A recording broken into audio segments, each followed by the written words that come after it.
Ẹ jẹ́ kí á dìde. Olúwa a dúpẹ́ lọ́pọ̀lọpọ̀ lọ́wọ́ yín. Lord, we thank you so much. A dúpẹ́ fún àárọ̀ Sunday míì tí ẹ tó kà wá yẹ. Thank you for another Sunday morning. You can't talk toward it. A dúpẹ́ bí a ṣe fi ayọ̀ péjọ sọ́dọ̀ yín láàárọ̀ yìí. Thank you for gathering us with joy before you this morning. A tún sinmi lé oore ọ̀fẹ́ àti àánú yín. We trust on your grace and your mercy. Nawọ́ àánú rẹ jáde. Amen. Your merciful hand. Bá gbogbo ọkàn pàdé. Amen. Meet every soul this morning. Kí wá lára. Amen. Kí wá láyà. Amen. And strength all. Ká fayọ̀ padà lọ́lé. Amen. Joy. Ní orúkọ Jésù Kristi ni mo gbàdúrà. Amen. Lord, we pray. We continue on our previous topic and À ń tẹ̀síwájú nínú ẹ̀kọ́ tá à ń wò. part 2 of He has made a name for himself that endures forever.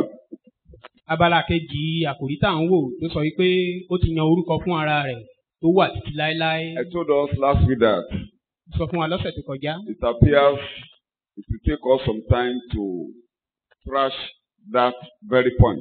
Mo ló lè gbà wá ní àkókò díẹ̀ ká tó lè parí I ẹ̀kọ́ yìí. repeat, Mo tún ti sọ. he has made a name for himself that endures forever.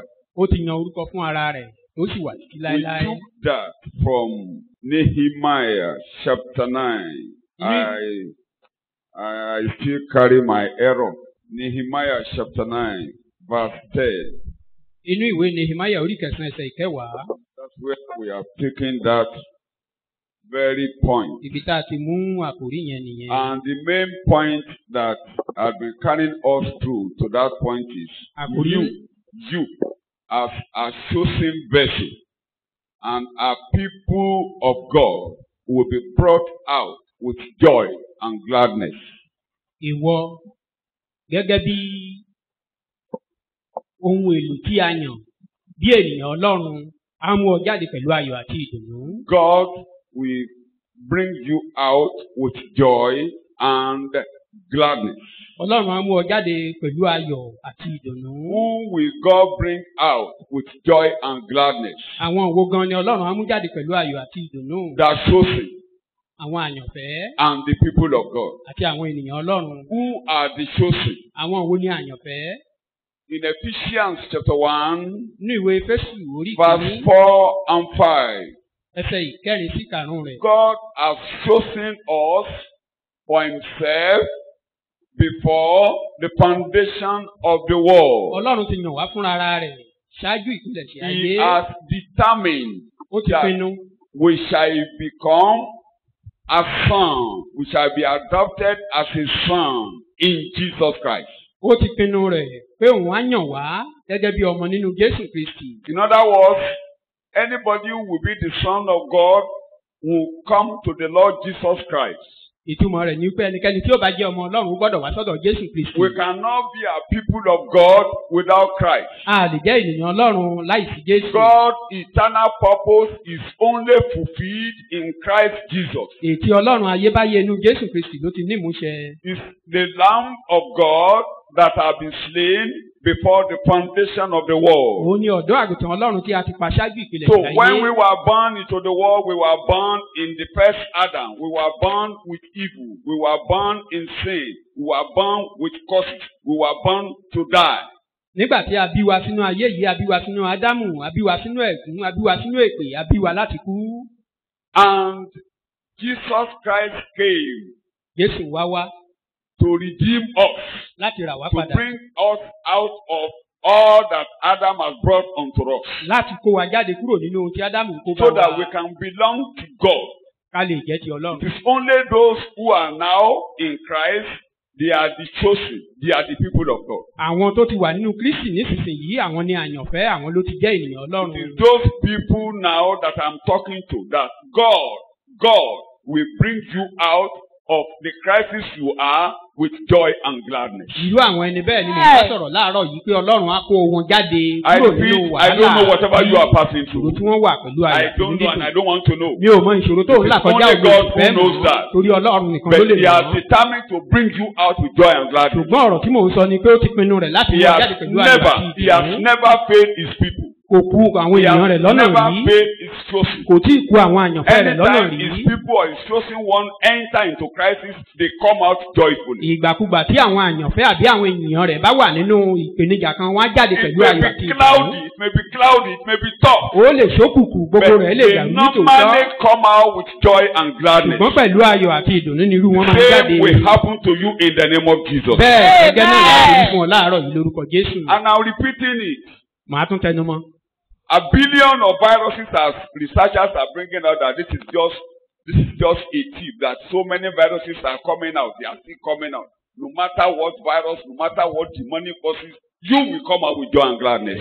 Amen. pé wọ́n ní késekése láti rí pé kàtàkàtà sì ń bọ̀ lọ́nà pé kékeré láti rí Whatever they yìí ṣùgbọ́n mo ní ohunkóhun yòówù kó dé láyọ̀ láàjáde nínú reading rẹ̀. in this week, they said as long as human beings has gone to the animal habitat, we don't allow animals to remain in their habitat. We have displaced them. So they will be bringing viruses out to man. Let them bring billion viruses. Animals are created to be under man. We shall rule over them. Amen. You will control them. You will control them. Amen. You are born to rule. Say it. I am born to rule. I am born to I am born to control. àbí mi láti Demons control are rí control àbí mi me. láti jẹ gàba Demons ẹranko. are animals. They are animals. àwọn They are ẹranko animals. They are wọn lè animals. darí wa mọ́ I am ẹranko ni born to wọ́n. rule. àbí mi láti jẹ gàba. So no crisis will rule me in the name of kò Jesus. sí wàhálà kí wàhálà tí yóò jẹ gàba lórí ayé I mi will lórúkọ come Jésù. out of this crisis. màá jáde kúrò nínú ìṣòro yìí lórúkọ Close your eyes Jésù. and say, I will Did you come get- out of this crisis pé with joy màá and jáde gladness. kúrò nínú làálàá yìí. No matter what, I will ohunkóhun come yòówù out kó in dé the name màá of jáde. Jesus. In Jesus' name we pray. ní orúkọ Jésù ní àgbàdúrà. God has made a name for himself that endures forever. Ọlọ́run ó ti ní orúkọ fún ara rẹ̀ tó wà títí láéláé. How did he make that name? Is where we are going. And how does he concern us? bó ṣe ṣe orúkọ yìí àti bó ṣe kàn wá ibẹ̀ gan là ń lọ You láàárọ̀ yìí. remember if you were not around last week, go and listen to the messages. àrántí bóyá tàbá wá ní ìjẹ́jọ́ ká lọ gba A name by ẹ̀dá rẹ̀. inheritance. By pé ó inheritance. jogún orúkọ ó gba orúkọ yìí nípa Number two, ìgbòho. he obtained that name because of the work of redemption. ó gba orúkọ yìí nípa iṣẹ́ ìràpadà. In Hebrews chapter 1 verse 4, it is by ìbéèrè orí inheritance. kìíní ẹsẹ̀ ìkẹrin When you go nípa to ìgbòho Philippians chapter 2 ní verse 6 Fílípì through 10, orí it is kejì when he ẹsẹ̀ ìkẹfà humbled sí himself kẹwàá.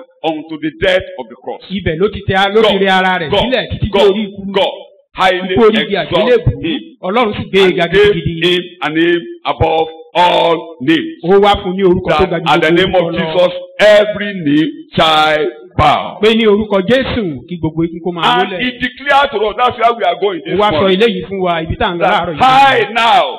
I will now go pé èmi to ní the ìsinsìnyí midst of my brethren. màá wá lọ sí àárín I àwọn will èèyàn, go to the àwọn midst arákùnrin of mi. your people. màá lọ sí àárín àwọn I will declare ènìyàn your rẹ. name. I màá will sọ orúkọ rẹ announce di your mímọ̀ name fún to wọn. màá them. kéde orúkọ rẹ fún wọn. Hebrews chapter 2. ìbéèrè orí kejì. You are reading from verse 11 to make it simple. Nítorí láti ẹsẹ̀ Yes. ìkọkànlá àti rẹ̀. ẹni tí ń sọ ni di mímọ́ àti àwọn tí à ń sọ di mímọ́ láti ọ̀dọ̀ ẹnìkan oṣù ni gbogbo wọn. Jesus is the sanctifier. We Yes, are the that's what people I'm saying. sanctified by the Lord. You are àní pé reading.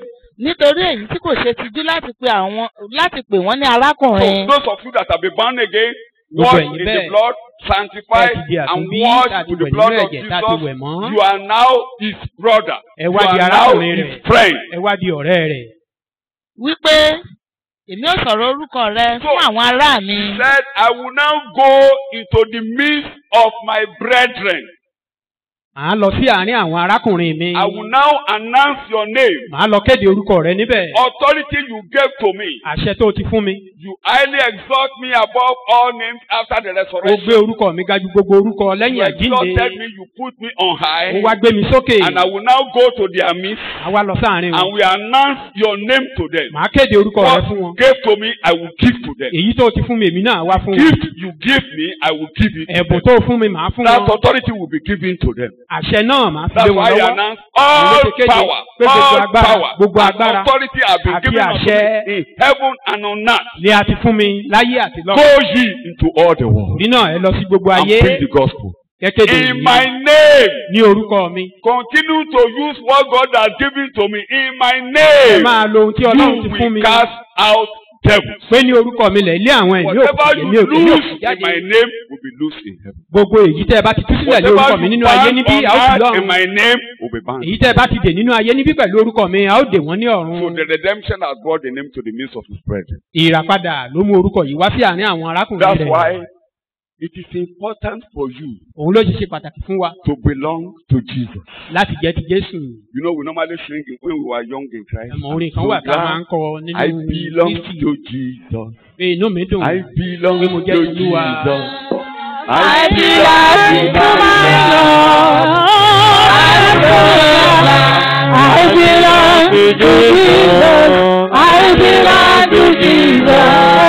I belong to my Lord. Take thy whole work. I belong. Belong to Jesus. I belong to Jesus. I belong to my Lord. I belong to Jesus. I belong to Jesus.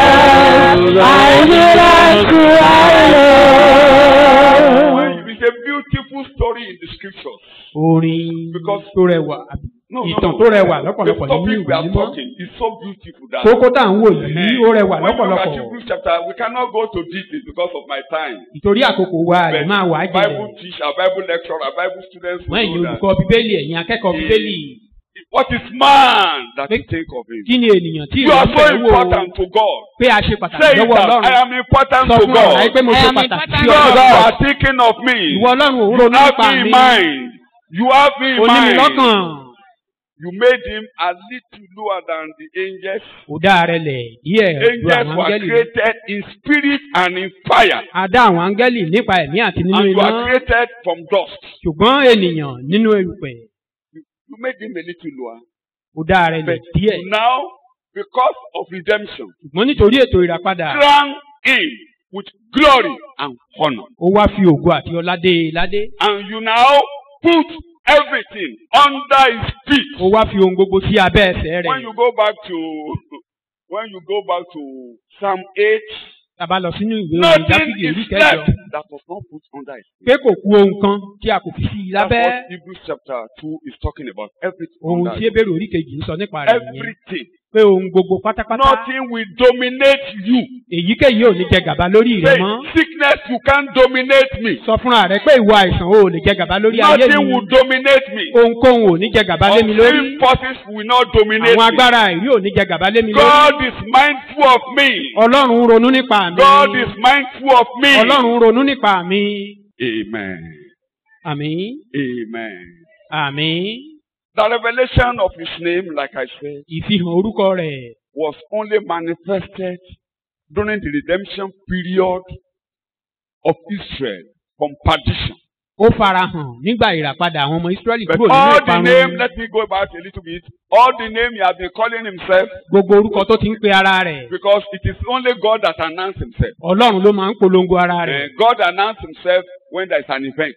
Ó máa ń polongo ara rẹ̀ nígbà tí nǹkan kan bá For ṣẹlẹ̀. instance, Gẹ́gẹ́ bí àpẹẹrẹ, I will not go back to what I said last week. mi ò ní tó ní máa ṣe àwòtúwò ìdáhùn lọ́sẹ̀ tó kọjá. means self-sufficient that is on his own Pé with ẹni all tó tó strength. fúnra rẹ̀.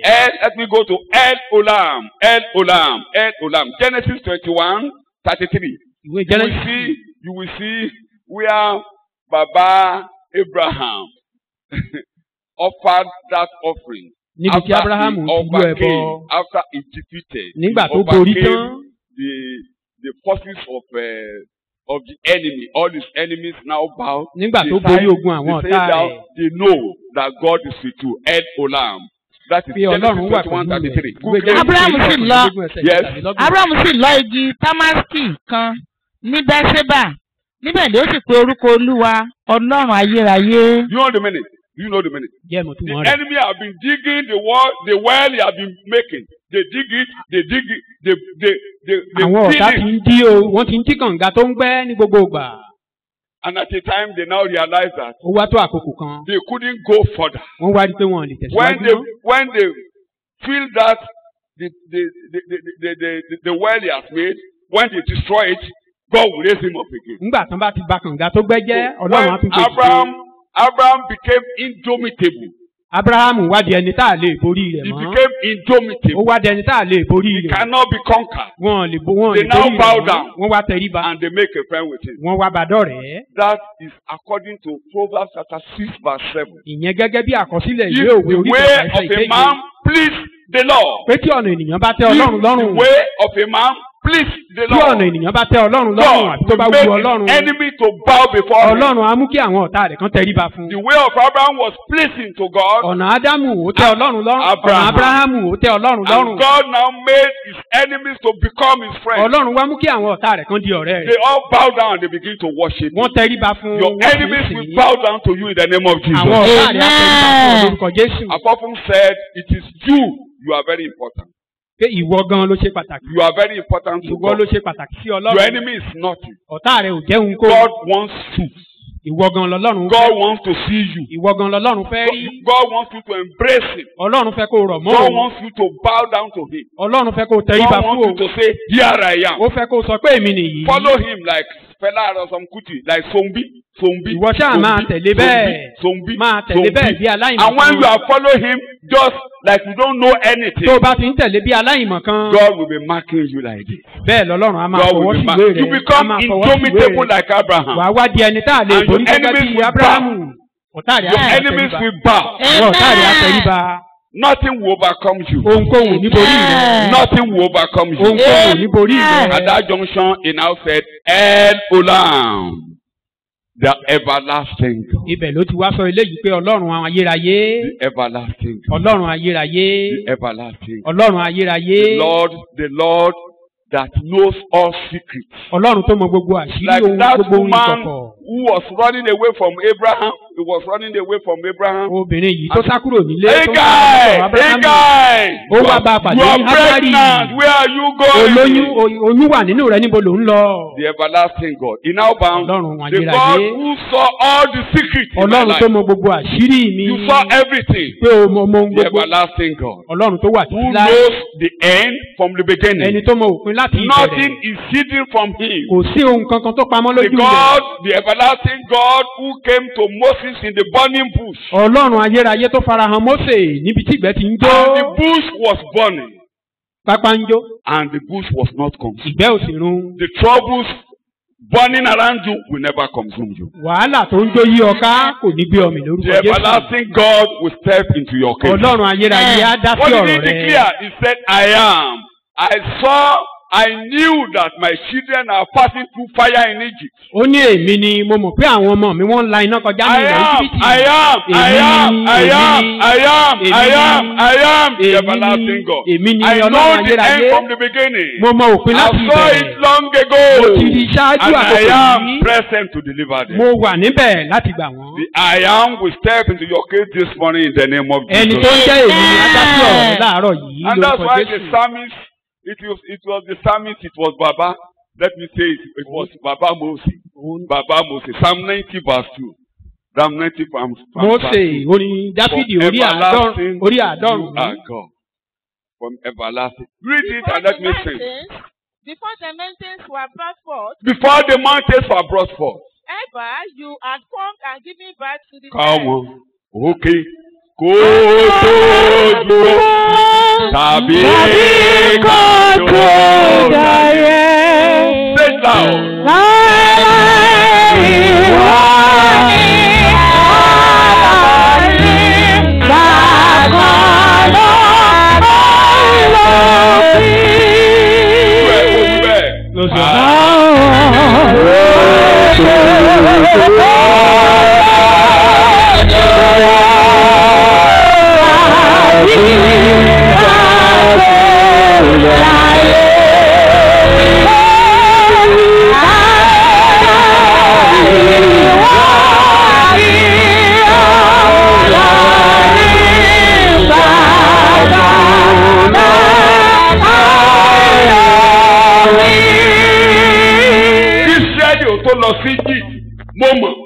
Ever before Israelites went Kéná to tó the máa jó, captivity, I mo knew mọ̀. about it. Before the fire Kí burning, wàhálà I ò knew tó about ṣẹlẹ̀, it.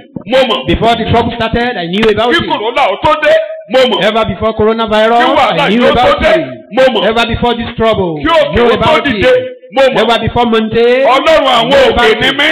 I'm God of Èmi mo mountain. fi òkè síbẹ̀. I implanted Èmi those mo fi òkè mountains. síbẹ̀. Put them Èmi there. mo dá pẹ̀tẹ́lẹ̀ mi, mo dá I òkè mi, mo created dá òkè. plain and mountain and Lórí even ẹsẹ̀ rẹ ní ìṣẹ́jú the valley on your Ó feet. wà ṣáájú ohun gbogbo bàbá. You are before everything. Ó wà ṣáájú òkè yìí. You are before this mountain. Ó wà ṣáájú wàhálà yìí. You are before this problem. Wọ́n ṣe pé ó tóbi jùlọ wọlé lẹ́dàá òkè. It's not that you Wọlé are lẹ́dàá better than òkè. him. You are his creator. Wọlé lẹ́dàá You are wàhálà. the creator of Ó problem mọ̀ and sí mountain. nǹkan You tí know mo bá about it. kọjá.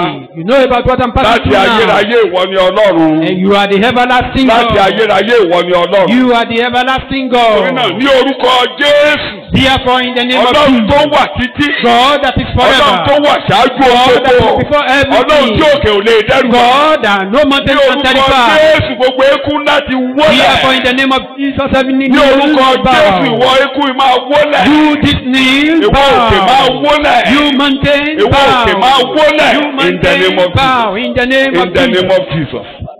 Jesus' name we pray. Ní orúkọ Jésù ní Sit àgbàdúrà. down. Moses said, what shall I say?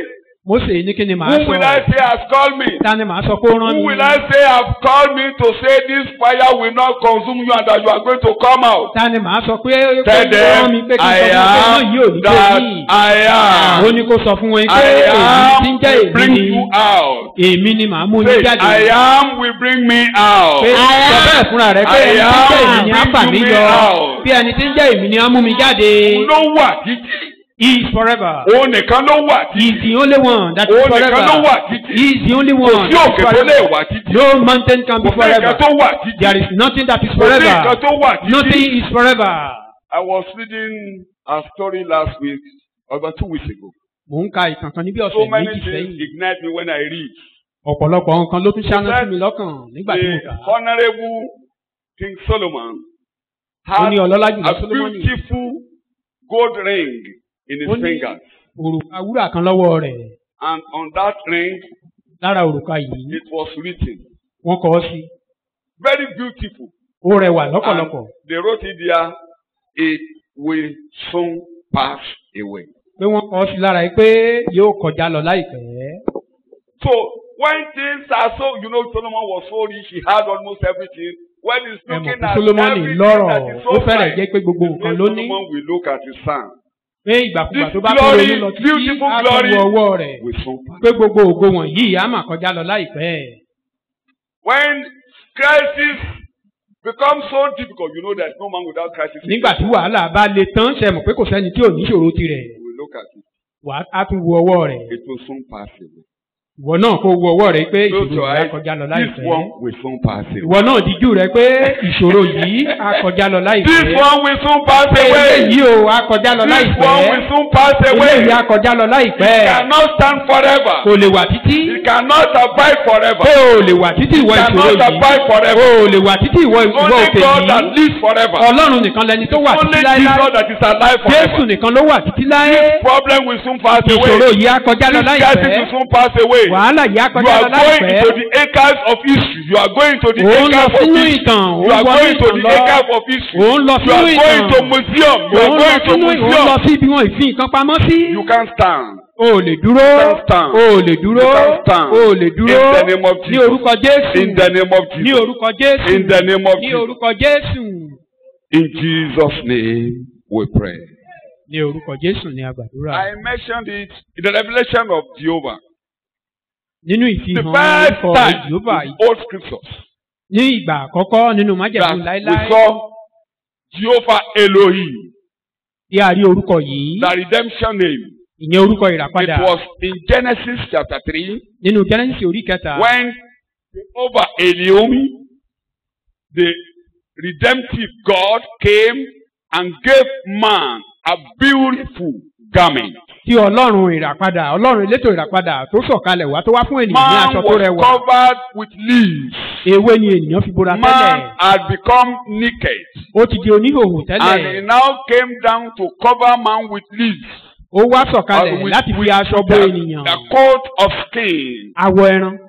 And he now said, I am Jehovah Elohim. Èmi ni Ọlọ́run ìràpadà. And God now demonstrated this. Ọlọ́run gan wá fi eléyìí hàn. You know, he gave Israelites laws after he had called Abraham out, his children now, obey me, follow my commandments, and they couldn't follow. They failed. Ṣé ẹ mọ̀ pé Ọlọ́run fún wọn lófin nígbà tó kó wọn jáde kúrò nílẹ̀ Íjíbítì ṣùgbọ́n wọn lè tẹ̀lé wọn kùnà. Like he gave everything good to Adam and Adam failed. Bó ṣe fún Ádámù ní ohun gbogbo tó dára ṣùgbọ́n ó kùnà. You have been failing.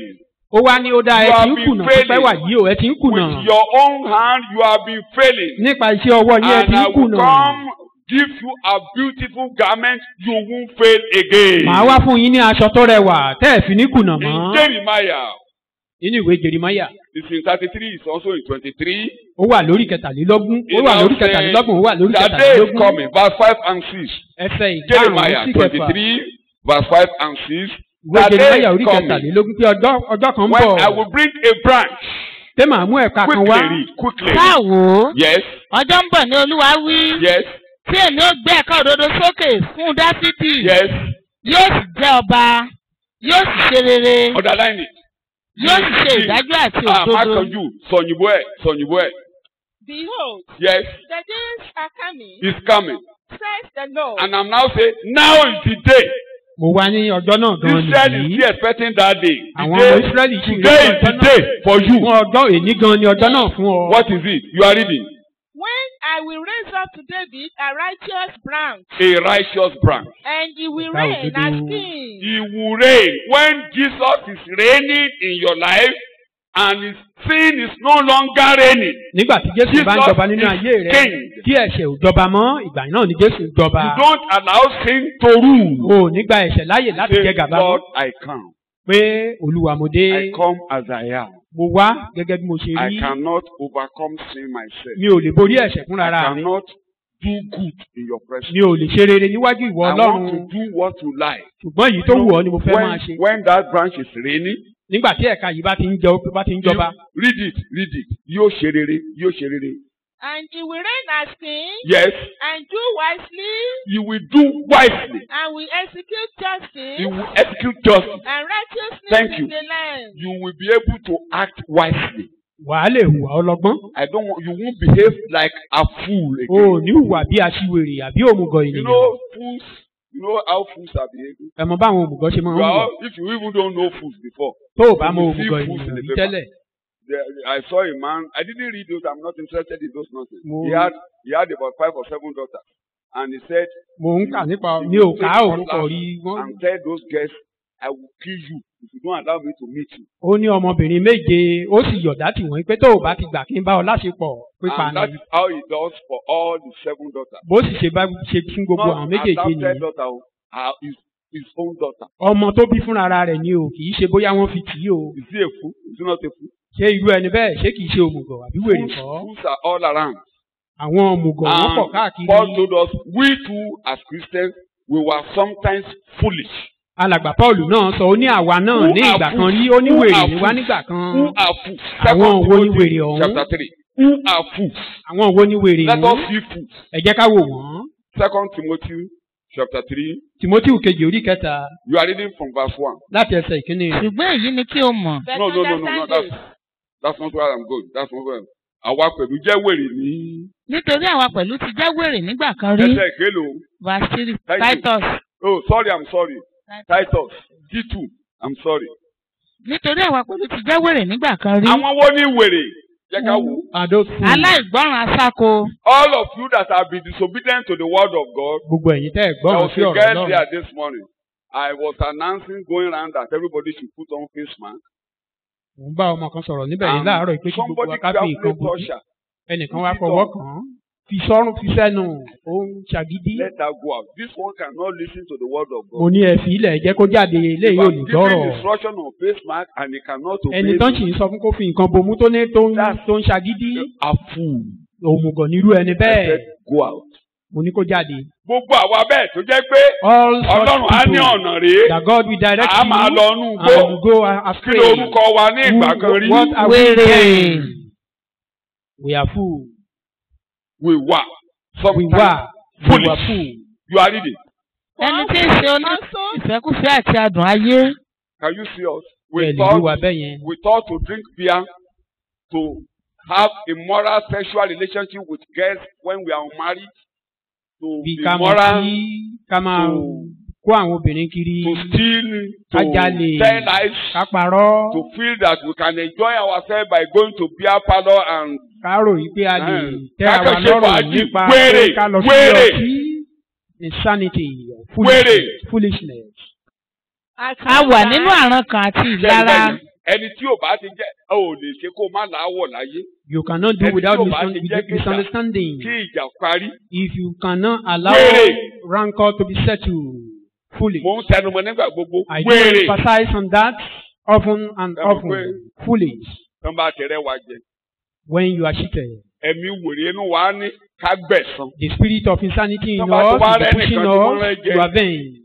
And when you see someone that he or she was cheated and it's just àwọn tó ní ó gba wèrè mẹ́sìn yẹn gángan ní wèrè. Those people that are saying fool, they are fool. He is the one.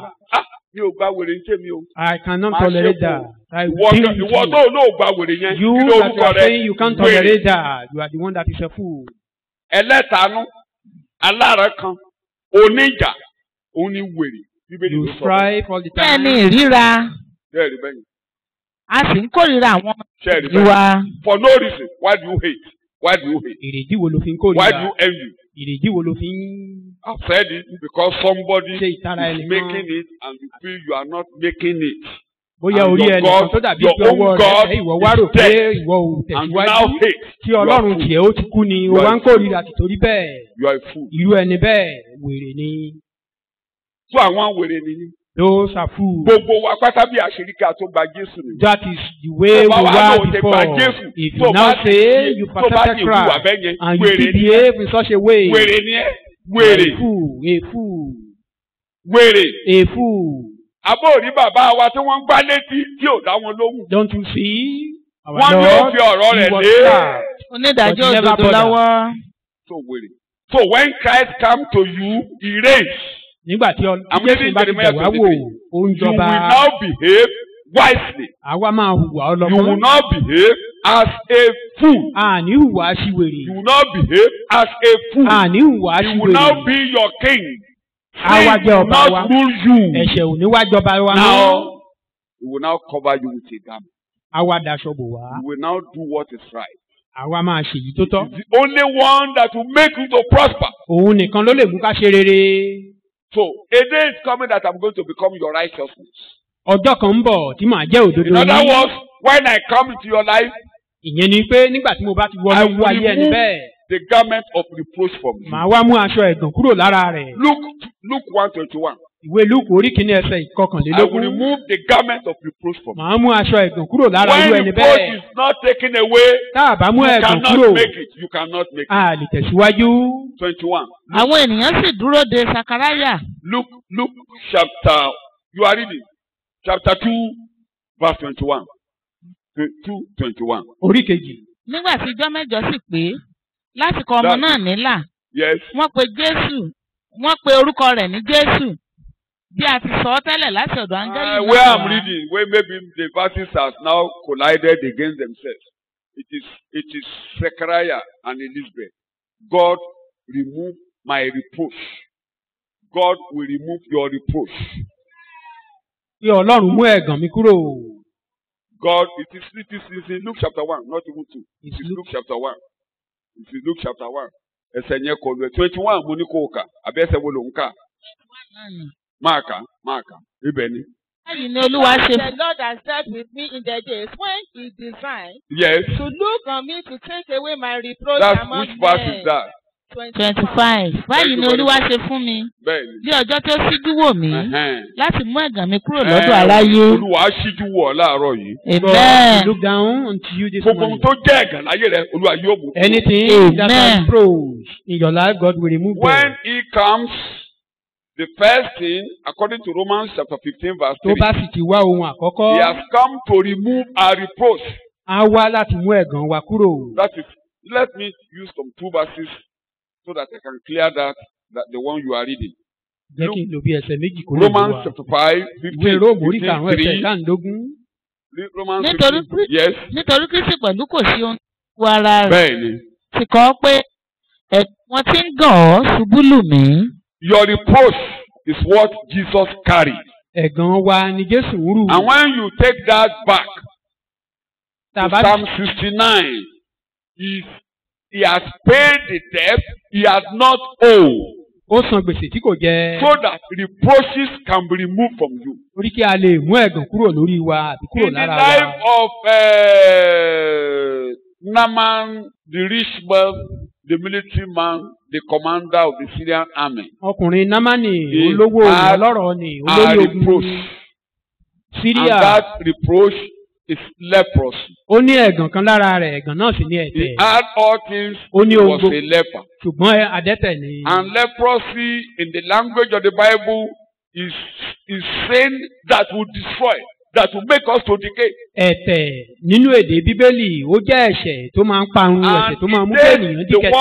The work of redemption of the high priest to declare you free and to remove your reproach. Iṣẹ́ ìràpadà olórí àlùfáà ló sì lè sọrú ẹni bẹ́ẹ̀ di mímọ́. It is the high priest alone that will do the sacrifice for your redemption. Olórí àlùfáà nìkan ló lè ṣe ìrúbọ fún ìràpadà ìlú ẹni bẹ́ẹ̀. Even when Jesus came and he healed 10 lepers. Nígbà tí Jésù gan wá tó mú àwọn adẹ́tẹ̀ 10 lára dá. He told them to still go to the high priest. Ó sọ fún wọn kán lọ sọ́dọ̀ olórí àlùfáà. Why? Because he, the high priest, has not died.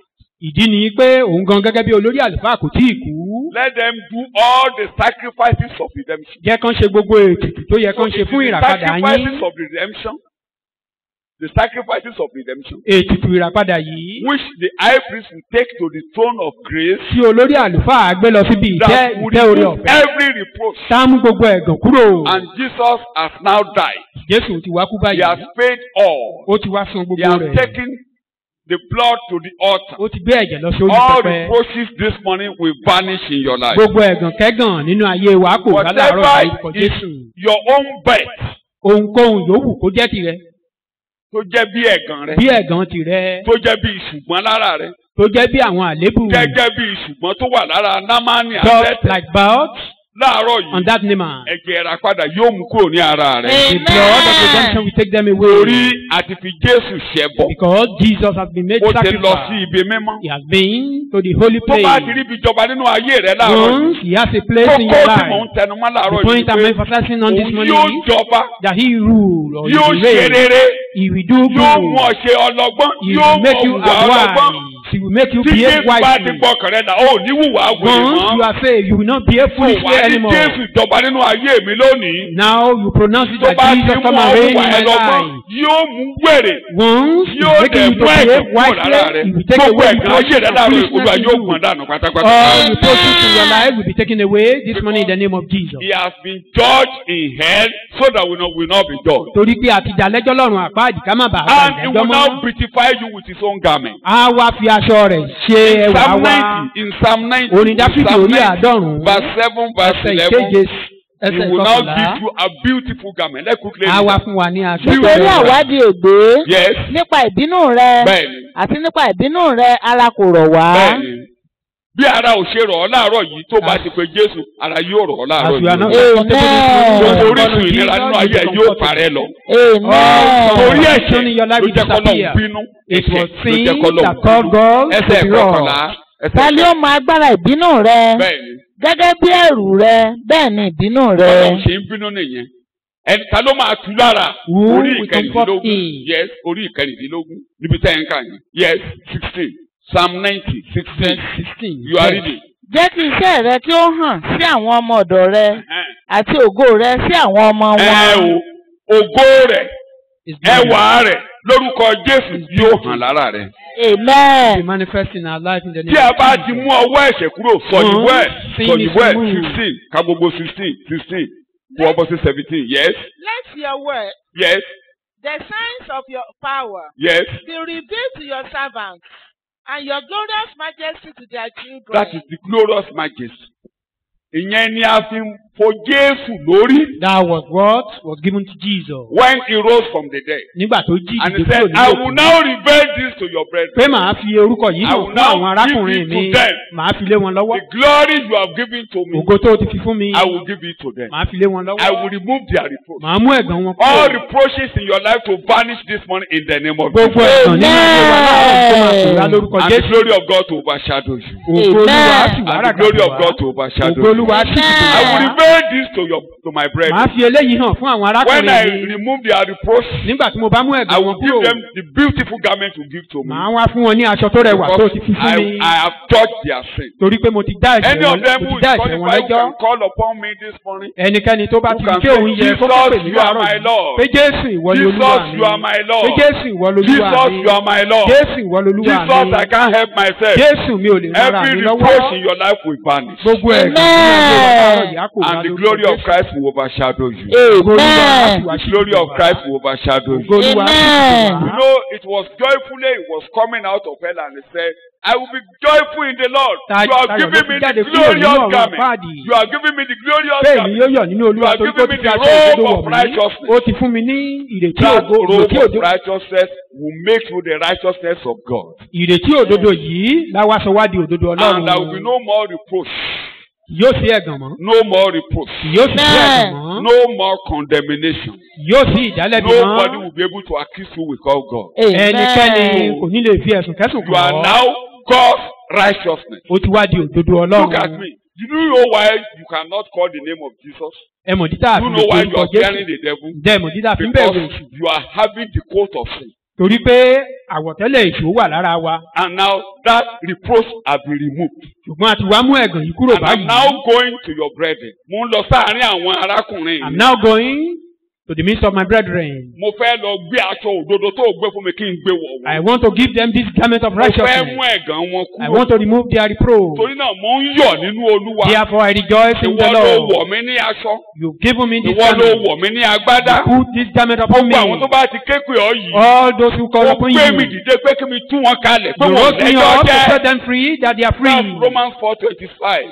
Ìwé Róòmù orí kẹrin ẹsẹ̀ You are discharged karùndínlọ́gbọ̀n. and acquitted from every sin. Pé a ti tú ọ sílẹ̀ kúrò lọ́wọ́ ẹ̀ṣẹ̀ Ẹ ní kẹ́ṣẹ̀. wásábẹ́ ìpinnu Ọlọ́run. You will no more come under the wrath of God Ọlọ́run ò anymore. ní dojú ìjà kọ God yín. no more go to against Ọlọ́run ò you. ní rẹ̀yìn búburú sí yín. God will not send evil men Torí against bẹ́ẹ̀, you. mo bọ́ sáàrin yín. Therefore I'm in your Mo wá fò midst. yín ní orí. I give this one to you Ẹ fi freely. ìgboyà wá síwájú Olúwa. Come to my presence Tí ẹ with bá wí boldness. fún òkè, yóò ṣí di. If you command the Tí ẹ mountain bá to wí fún ọ̀gbun move, pé kó parẹ́, yóò parẹ́. tell the valley to Mo move fẹ́ gbé to move. orúkọ mi fún wọn. I want to give them So this name láti àkókò yìí, henceforth. torí pé ìwọ ló gbé mi ga gidigidi. Because you exalt me highly, Tó gbé mi ga or very gidigidi. greatly. Tó fi orúkọ yìí fò mí ní orí. You gave me this name Ohunkóhun tí freely. wọ́n bá béèrè ní orúkọ rẹ̀. Anything they ask of in Kí my wọ́n Ọlọ́run name, kó fi àṣẹ sí. that you God will stamp it. Tẹ́ ẹ bá fẹ́ kà yẹn ẹ lọ ka Jòhánù orí 17. This John chapter Ibẹ̀ ló 17. ti 16-17 ló ti gbé àṣẹ yẹn lé wa lórí. John 16:17. That is So where I gave láàárọ̀ us the authority. Torí pé àti This mú one, ẹ̀gàn ayé rẹ kúrò. because the reproach of your life Ẹ̀jẹ̀ has been Jésù taken ti mú away. ẹ̀gàn mi kúrò. The blood of Christ has taken away A ò my ní dá mi reproach. lẹ́jọ́ mọ́. I will no more be judged. Mi ò lẹ́jọ́ jẹ́ I lọ́dọ̀ have no Ọlọ́run. case to answer before God. Díjú ẹ̀ torí ẹ̀jẹ̀ Jésù Close tó wọ your ẹ̀ṣẹ̀ mi eyes, nù. because the blood of Mi Jesus ò washed lẹ́jọ́ away my jẹ́ lọ́dọ̀ sin. I Ọlọ́run. have no case to answer before Mi ò God. lẹ́jọ́ jẹ́. I have no case to Ọ̀tá ò lè answer. dá mi lẹ́jọ́ mọ́. Enemy can no more judge me. Ogun ọ̀run àpáàdé ò lè yọ mí lẹ́nu Not mọ́. even the host of Wọn ò ní hell. àṣẹ kan lórí ayé They mi have mọ́. no authority over my Mo life. dédé kan pẹ̀lú Ọlọ́run. I'm now one with Mo Christ. dédé kan pẹ̀lú Jésù. I'm one with Jesus. A ti mú ẹ̀dá àwòrán kúrò ní ayé mi. The nature of insanity has been A taken ti away mú from my ẹ̀dá àwòrán life. kúrò ní ayé The mi. nature of insanity has been removed. Nítorí bẹ́ẹ̀, mo di For this ọmọ reason, Ọlọ́run nípa ẹ̀jẹ̀ ọ̀dọ́ I àgùntàn. become a son of God through the Dìde blood lórí of ẹsẹ̀ rẹ. the Lamb. Wọ́n Rise wá up sọ for your pé feet. nítorí bẹ́ẹ̀, For this reason, àwa ní gbóyà we have the láti boldness wọ ìlú mímọ́ nípa ẹ̀jẹ̀ Jésù Olúwa.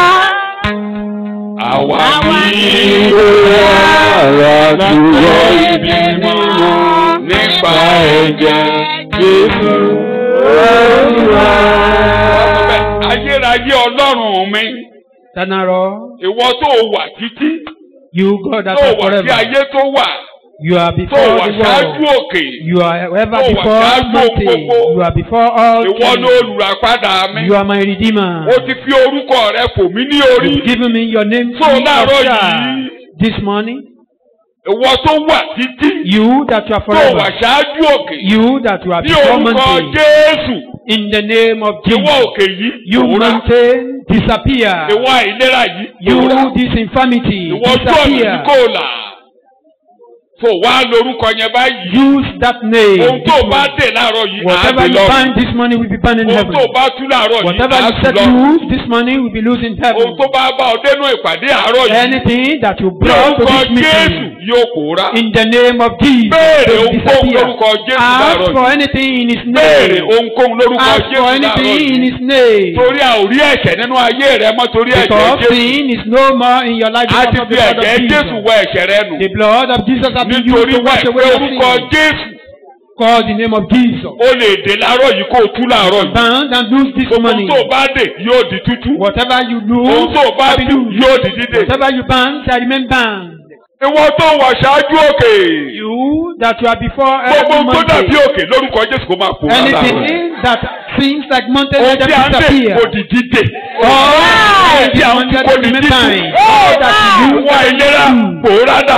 open.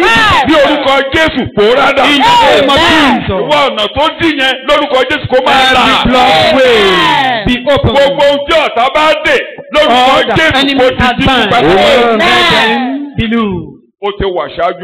You are before all things. Who can overcome you? Who is that says anything when you are not talking? Any language that is not from God, let in the name of Jesus. Any word not spoken by God will come to pass. He is the word.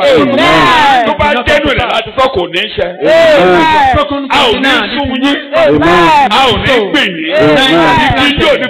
In the name of Jesus. In the name of Jesus. In the name of Jesus. In the name of Jesus. In the name of Jesus. Come on. Okay.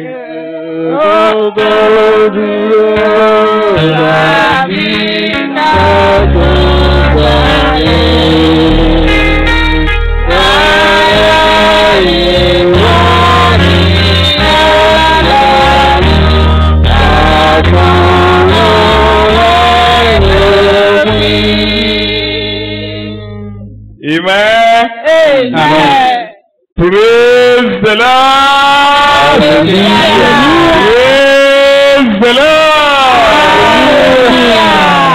Ẹ jẹ́ ká jókòó. Let's have a seat. Àkókò ọrẹ ń tá bá mú wá. Time for offering. Oníkanjú mi ò ṣeun o. Ọlọ́run mo kí ọ kí ọ apáta ayérayé pè ṣeun. Ọba tó tọ́jú wa o, àrọ́wọ́ rẹ̀ ó ṣe ń bá wa. Oníkanjú mi ò ṣeun. Mo bá jẹ́ ènìyàn ló ń tọ́jú mi, á ti máa sọ̀rọ̀. Mo bá jẹ́ ènìyàn ló ń tọ́jú mi, á ti máa kún. Mo bá jẹ́ ènìyàn ló ń tọ́jú mi, á ti máa ṣírò gan. Oníkanjú mi ò ṣeun, tílétílé mi. Oníkanjú mi ò ṣeun, oníkanjú mi ò ṣeun. Mo bá jẹ́ ènìyàn ló ń tọ́jú mi, á ti máa sọ̀rọ̀. Bọ́dé ìyá ló tọ́jú mi, àti máa gbé. Bọ́dé ìyá ló tọ́jú mi, àti máa ṣòro gbé. Orí tọ́jú mi ò ṣe. Olórí ògùn tó tọ́jú mi ò ní gbà wàhálà mo rọwọ́ rẹ̀. Ọba tó fún mi ní orúkọ tó borí gbogbo orúkọ mo rí ọ̀rọ̀ Ọlọ́run. Mo kí ọ ẹ̀jẹ̀ má jẹ̀mú lórí ayé mi. Ọba tó tọ́jú mi lọ́sàn-án àti lóru, ó gbé mi sí ilẹ̀ Gósẹ́nì. Níbi tí ìdí àti wàhálà ò lè dé ayérayé nínú ọ̀rọ̀ ni. Mo bá jẹ́ ènìyàn ló tọ́jú mi, á ti máa sọ̀rọ̀. Mo bá jẹ́ ènìyàn ló tọ́jú mi, á ti máa gbé.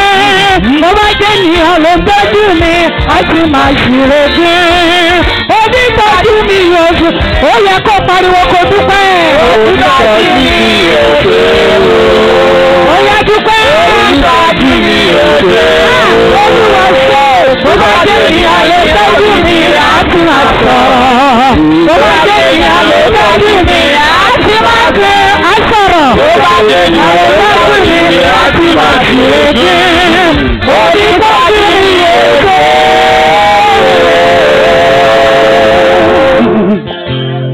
Olúwa Ọlọ́run wa dúpẹ́ lọ́wọ́ God, we yín. thank you. Agbórúkọ yín We gan exalt your Ọlọ́run. name, God.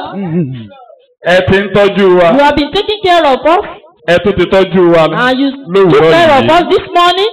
Agbórúkọ yín We gan exalt Ọlọ́run. your name, God, Fún orúkọ yín, for your name, orúkọ ayérayé yẹ, eternal name, tó borí ohun gbogbo that yẹ, prevail all things, tó ti wà ṣáájú ohun that gbogbo yẹ. exist before all things. Ẹsẹ̀ kan nínú ìwé As mímọ́ the wípé Bible says, òfin tó wá dé ní not irinwó abound ọdún.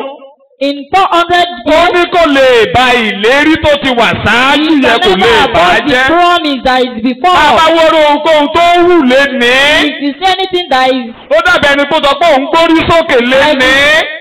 spread Kò lè borí orúkọ tó ti and wà never ṣáájú yẹ. prevail on the name that is Adúpẹ́ lọ́wọ́ yín We Ọlọ́run. thank you, God. Lórúkọ Jésù, Olúwa gba ọpẹ́ wa.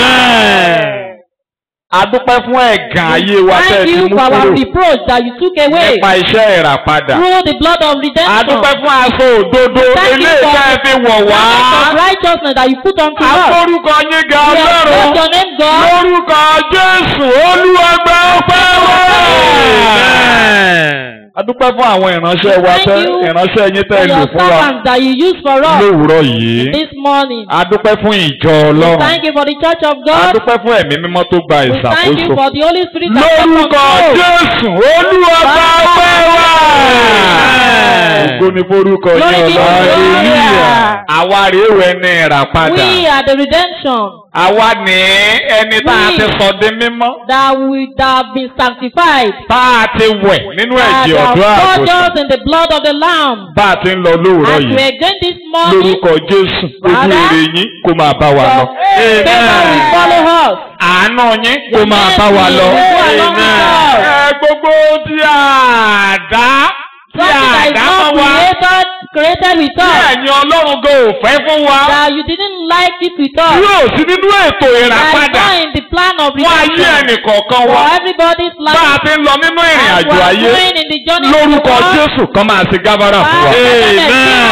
Lórúkọ Jésù kan máa ṣe gábárà fún wa. Amen. Àwa àti ibi àní pàdé. Amen. Àwa àti ìdààmú àní pàdé. Ògo ni forúkọ yín Ọlọ́run. Ògo ni forúkọ yín Ọlọ́run. Àwọn ìránṣẹ́ yín The servants wọ́n ti bùkún wa that lọ́pọ̀lọpọ̀. blessed us this morning. Olúwa bá wa bùkún wọn. Amen. Olúwa bá wa bùkún wọn. Amen. Bẹ́ẹ̀ ni kò rí. So shall it be. Ògo ni fún orúkọ Glory be yín. to God. Jẹ́ orí ọ̀fẹ́ Jésù Kristi Olúwa wa. Amen. Ìfẹ́ ti Ọlọ́run. Ìdàpọ̀ ti àwọn èèyàn mímọ́. Ó máa bá wa lọ láti ìsinsìnyí àti títí láéláé. Forever.